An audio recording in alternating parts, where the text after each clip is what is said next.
Welcome back to the Bourbon Note, everybody. I'm Ben. Got a 12-year bourbon banger on the bar, Tennessee whiskey banger on the bar. Let's get into it.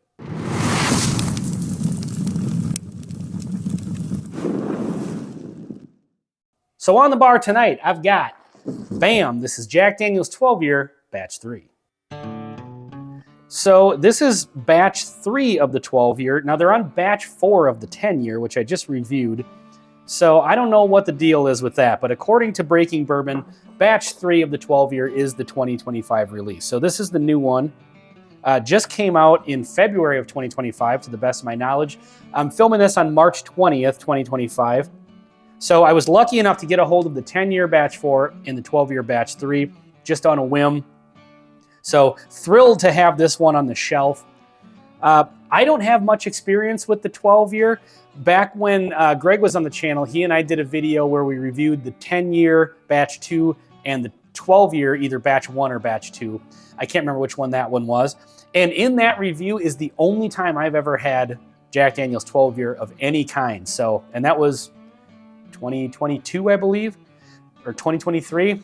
So it's been a while for me just having any of the Jack Daniel 12 years. And again, it was just that one time. So this is essentially a new experience for me because I don't really remember what I thought of it. On the nose, extremely bold, a little bit nutty, which is interesting. I'm getting a little bit of that kind of like dry peanut shell. Definitely oaky. But the oak I'm getting is more like actual oak, not char so much, barrel char. But I'm surprisingly not getting on the nose those kind of darker, well-aged sort of notes that I typically get on stuff that's a little bit higher aged. This is actually fairly bright. There's some nice spice to it, nice barrel spice, which is to be expected at 12 years. But yeah, then kind of like a bright caramel. A little bit of vanilla, but it's very, very interesting that this is a little bit brighter on the nose than I was expecting. Well, let's get into the palate, see what happens. Cheers.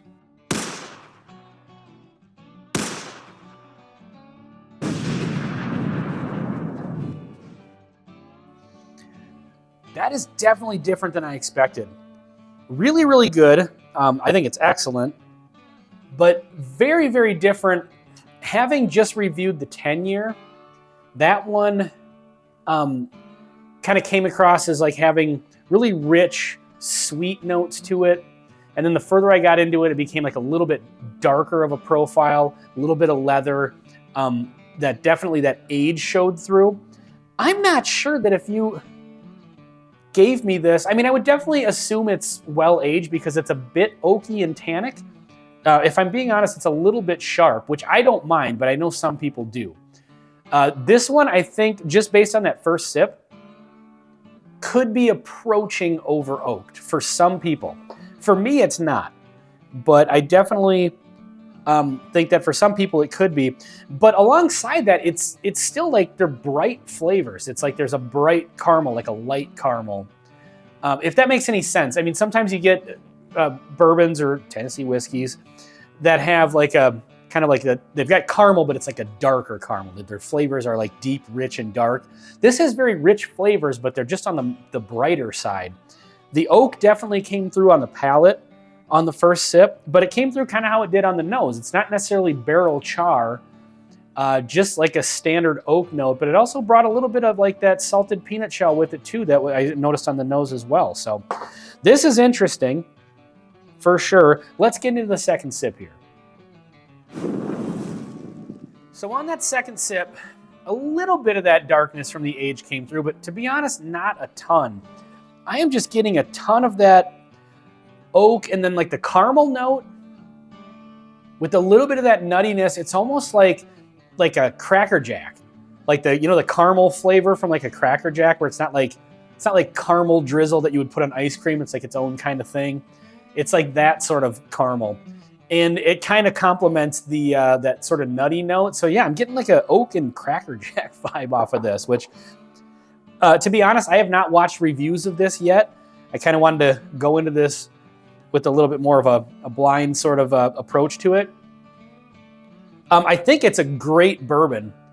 Tennessee whiskey. Again, fight me about that in the comments. It's bourbon. But I think that there is definitely a contrast between this and the 10-year that I'm definitely going to want to do a side-by-side, like do both of them in a review, so look for that coming soon. Now, this is 107 proof, which I don't think I mentioned.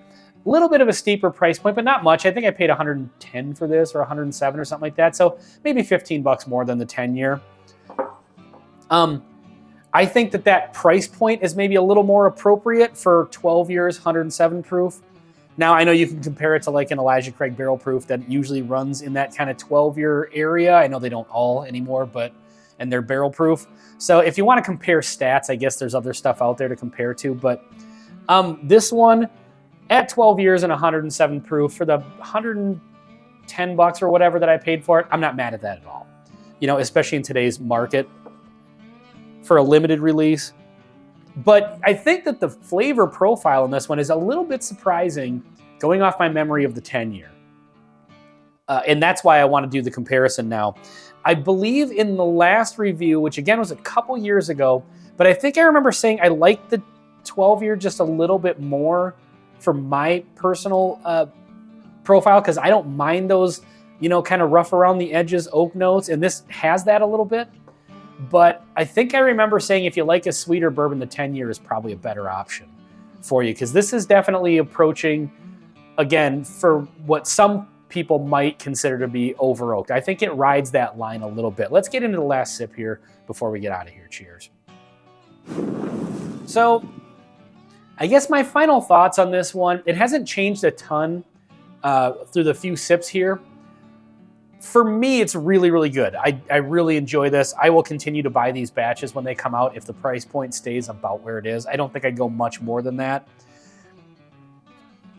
As far as the age goes on it, it does bring a little bit of a tannic sharpness, bordering on bitterness. I wouldn't consider it to be bitter, but it's sailing right up to the edge of it.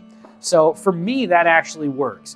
But if you're a person that doesn't like that strong oak note and likes much more of like a sweeter, rich profile, if you have the choice, I would go for the 10-year. If you're into a sweeter bourbon that's nicely balanced, the 10-year is a 97 proof banger, but it drinks above that proof point in flavor, I think. But if you're more into that kind of, I don't want to say this in a bad way, but a little more rough around the edges, a little sharper, well-aged whiskey, then, you know, maybe this one is for you. So I think that, and I don't want to make this about a comparison between this and the 10-year, because I'm going to do a separate video on that. This is a review of the 12-year, but, you know, it's kind of hard not to compare it to the one that just came out with it. But yeah, I mean, I think this is excellent. Again, I will continue to buy these, but I can see where some people might be put off by the age on it, because I think this one at some point compared, and I don't know if it's proof on it at 107, and I tend to like higher proof stuff, but at some point after the 10-year, this branched off into a different flavor profile, and it's a little more tannic, a little more drying, and a little more bitter. Again, I guess bitter is wrong. It's almost bitter. But it is drying and tannic, and it's very oaky. So again, that works for me. I love this. I think this would be great with a cigar, because it has such a kind of rich, like bold sharpness to it that I think would really kind of stand up to a cigar. So I think in that regard, this would be an excellent one. But yeah, let me know in the comments if you guys have had this one, what you guys think, because now I'm very, very curious to find out what other people are saying about this, if they find it maybe bordering on over oaked or not for their particular flavor profile, excuse me. So anyway, yeah, let me know in the comments, folks, what you think if you've had this one. This is batch 3 of Jack Daniel's 12-year on the Bourbon Note. I'm Ben. Please like, comment, and subscribe if you haven't already. We'll see you on the next one.